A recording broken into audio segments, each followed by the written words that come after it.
आणि आता बातमी रवींद्र धंगेकरांसंदर्भातली। रवींद्र धंगेकरांनी अखेर शिवसेनेमध्ये प्रवेश केलाय। उपमुख्यमंत्री एकनाथ शिंदेंच्या उपस्थितीमध्ये त्यांनी हा प्रवेश केला।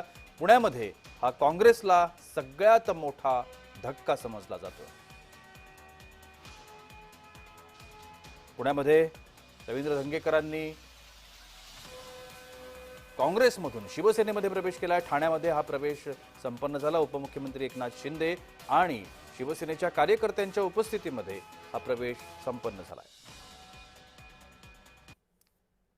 काम करताना सगळी तुमची माहिती आम्हाला मिळाली, त्यावेळेस तो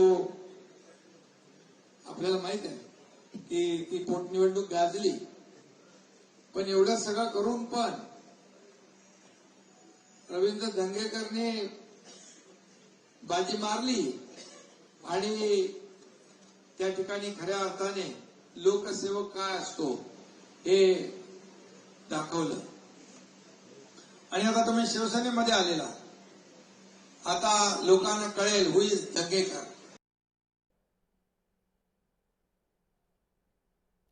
पुण्यामध्ये काँग्रेसला सगळ्यात मोठा धक्का समजला जातोय। रवींद्र धंगेकर हे काँग्रेसचे खंबीर नेतृत्व पुण्यामध्ये समजलं जात होतं, मात्र त्यांनी आता हातात धनुष्यबाण घेतलाय। शिवसेनेमध्ये त्यांनी प्रवेश केलाय।